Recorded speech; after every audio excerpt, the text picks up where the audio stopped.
پس بدانی چون که رستی از بدن، گوش و بینی چشم میتواند شدن.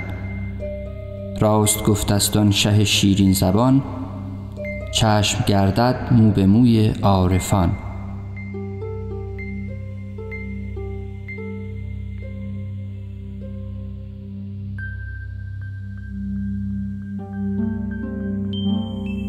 به نظر می رسد در حالات عمیق مدیتیشن توجه به سمت بخش جلویی مغز کشیده می شود.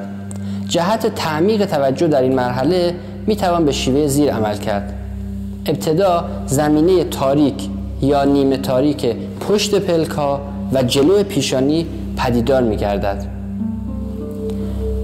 سپس به گسترش توجه در زمینه نیمه تاریک یا تاریک در همه ابعاد، چپ، راست، بالا، پایین، پشت سر میپردازیم و در ادامه توجه را به عمق فضای تاریک پرتاب میکنیم که باعث استقرار توجه در قسمت مقابل و عمق فضای تاریک میگردد.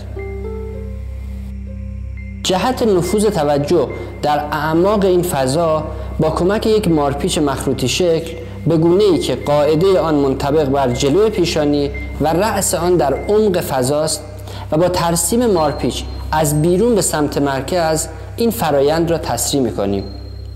در ابتدا در صورت تمایل می‌توان برای تسهیل شکلگیری مارپیچ با استفاده از حرکت کره چشم‌ها در جهت حرکت عقربه ساعت یا خلاف آن شکلگیری مارپیچ را ترسیم نمود و سپس توجه را به حلقه های مارپیچ سپرده و با کمک این حلقه ها تا عمق فضا پیش رفت.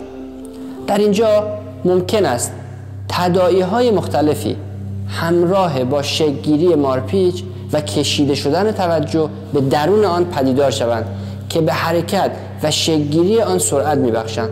این تداعی ها به مثابه حرکت در درون یک تونل، غار، چاه، حرکت در امتداد یک رودخانه یا راه می باشد.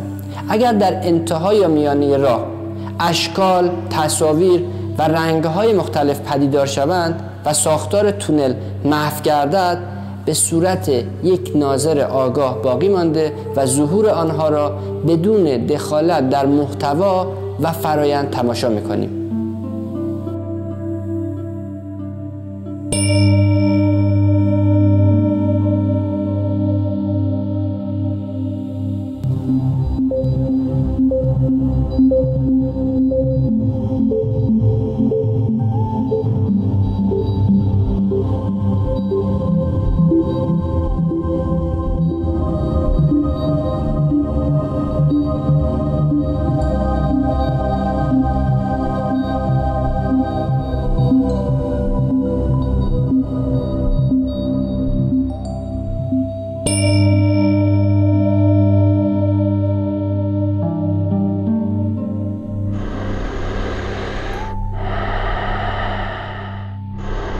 همراه با دم انبساط دایره‌ای شکل به سمت بیرون و همراه بازدم انقباض دایره‌ای به سمت مرکز بین دو ابرو.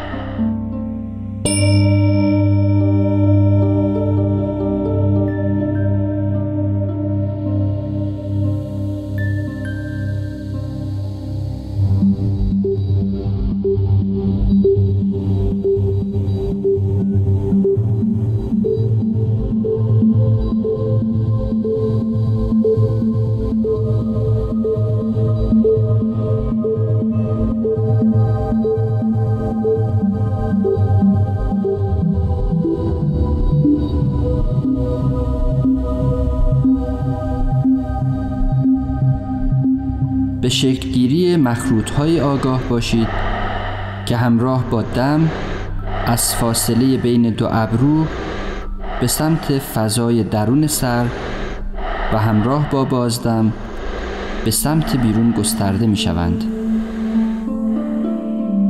برای استقرار توجه در اعماق این فضا حالا نوبت این رسیده تا توجه را به اعماق این فضا سپرده و اجازه دهیم تا به سمت بی‌نهایت و بیکرانگی گسترش یابد. توجه را درست به حالتی که برعکس مارپیچ اول می باشد می سپاریم.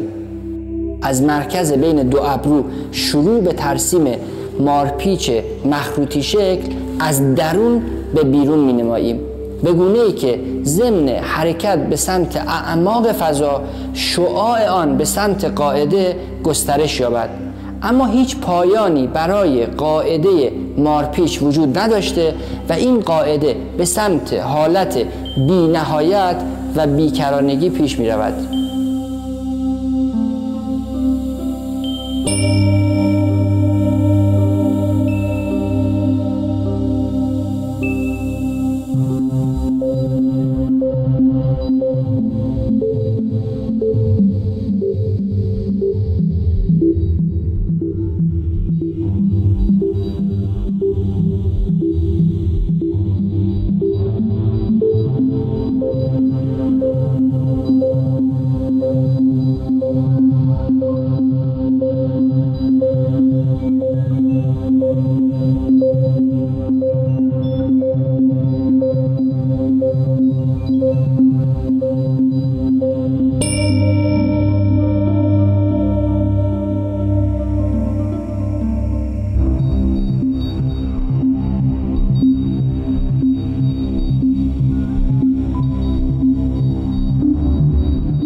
به نظر می رسد که با فعالتر شدن بخش بالایی و کورتکس مغز که عالی ترین بخش مغز می باشد، توجه به قسمت ملاج که در انطباق با خط تقارن طولی بدن و انتهای این خط می باشد کشیده می شود. در اینجا نیز زمینه تاریک را در بخش بالای سر احساس می کنیم و در نهایت توجه را به مخروط معکوس می سپاریم تا همراه با حرکت آن و سیر به سمت کیفیت بی نهایت و گستردگی به بیکرانگی برسیم.